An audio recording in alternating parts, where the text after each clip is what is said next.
doing that? Doing great. Long time no see. Yeah, it's been a minute. We were just talking to Coach Smart, and he said one of the most incredible things about you is your durability. He said he didn't think he remembered you missing a practice. I don't know if A, you can validate that, but B, you obviously play a very physical position. What are you able to do that keeps you on the field, which obviously has been a big deal this year? Just regardless of the circumstances, I try to do whatever it takes to get into practice, even if it's like a hurt or like an injury that's agony or something like that. I always try to fight to stay in practice. It might seem that way from the outside in, but my availability has always been something important to me. So even if it's a couple of reps or more reps in practice, I always like to fight to stay in play and practice with the guys. Naz, you guys will see a familiar face on Saturday, and Bill Norton. What do you remember about him and just the kind of demons behind him? Bill was always a guy who wanted to learn more and wanted to become a better player on the field. From what I can remember, we had a really deep room full of guys, and Bill was just one of those guys who was itching to get on the field and just be a better player. And it's great to see him at a program that is familiar to our play, and he's doing big things there too as well. Yeah, what has Trey Scott meant to you as a person, and how has he, excelled as a defensive line coach in his time here in Georgia? Trey Scott has a big impact in just my performance and my technique, and he's definitely helped me with my confidence on the field, and I've only built up that confidence from my freshman year to now. But just listening to his philosophies and his way of the game and his passion for it just helps me play for him harder as well as Kirby Smart. Nazir, it's kind of a big picture question. The team y'all are going to play, Texas, had a lot of, it's worked hard to get back to the elite level where Georgia is, and kind of where Georgia was when you got here, entering 2020. What has this journey been like for Georgia as a program over your 5 years, and where do you think this program is now? You asked me, nothing's changed. We're just a lot of new faces. Same goal, to go and win, play to win every game that we play, every person that we program that we play. We always have the same goal. But like I said, I don't think anything's changed in our program. Everyone that's been working hard and developing, the younger guys and the older guys have been putting in the work and all buying into the same standard that we all hold at the University of Georgia. Is that the consistency that people talk about, that Kirby generally talks about the same things before, when you got here to now? Yeah, of course, nothing all we preach is the standard. That's all we preach. Yeah, speaking of younger guys, like Kirby was saying, Ellis Robinson has been practicing better, taking better notes. Obviously a different position than what you play, but what have you seen from him as a highly talented guy going through his first collegiate season? I've seen a lot of maturity from Ellis, and that's along with a lot of other guys too. Just being a young guy, especially in the SEC, and also playing defense. Ellis has definitely, risen from where he was before. He's learned a lot in the meeting room. He's always paying attention in the meeting room. He's just a fun guy to be around. It just kind of takes me back to when I was a freshman. Always joyful every day, but he's always looking forward to getting better every day at practice and itching his way onto the field. But Ellis has been developing as a as a young player in this league, and this amazes me as a vet.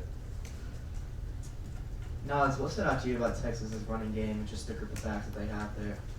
One thing about our defense is that every team that we play, we know they may have a big running game, and our number one thing is to defeat the run, and that's the only thing we've been working on since game one to now.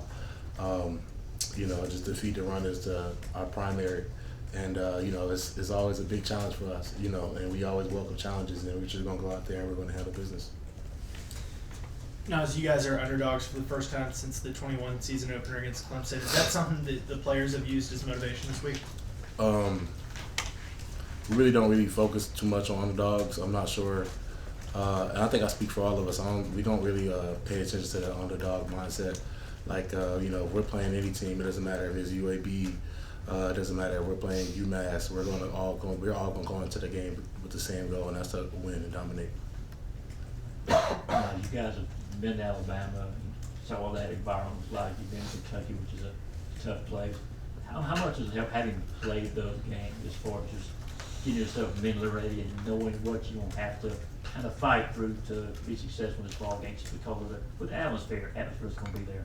It has definitely prepared us a lot, and I can't really say too much with the atmosphere. Not a lot of us been to Austin, Texas, but I do know we play in Sanford majority of the time, and we know how our fans get. But it's nothing that we haven't seen already, and we're just going to go with the same mindset.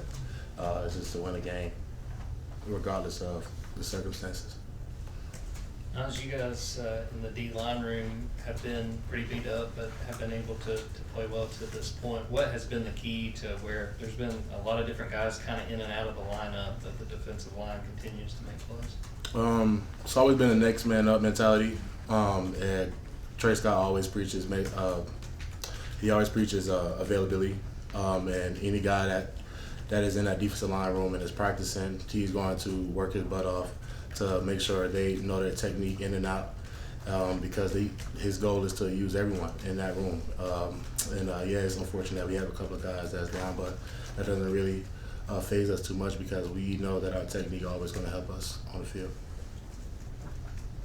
I wonder if you could offer just a general assessment of Texas's offense, and I've seen a lot of comparisons between Quinn Ewers and Carson Beck. They're very similar. Obviously, you see Carson all the time, but how would you sort of rate that?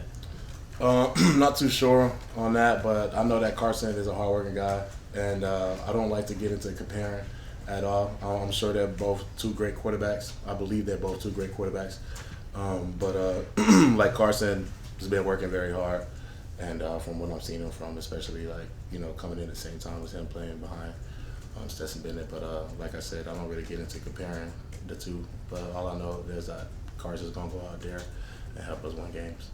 What about Quinn specifically, Quinn Ewers? What's your thoughts on him? I've seen a lot of good play from him. I haven't really watched him too much. Don't really get too deep into watching a lot of film on QBs. Yeah. I like to watch film on the majority of the person I'm playing in front of. Yeah. You saw a little bit of Xavier McLoud on Saturday against Mississippi State. What has stood out to you about what he brings to this defensive line? A lot stood out for me. Zay, we talk every day, and it's just a younger guy just trying to find his way on the team and find his, mentality and role. And seeing Zay go out there and perform and him enjoying himself and making plays just creates a light in my mind every time. I met his parents actually after the game, and they was like, stay on Zay. We watching him, and I was like, Zay's doing a great job. And I could just tell sometimes he's just a little frigid, so just a little anxious before he gets on the field. But I feel as though Trey Scott always purposely put his both hands together because he knows that I'm gonna take care of him when we're on the field together. Any other questions? All right, Stack. Thank you, sir. Thank you. Thank you, guys.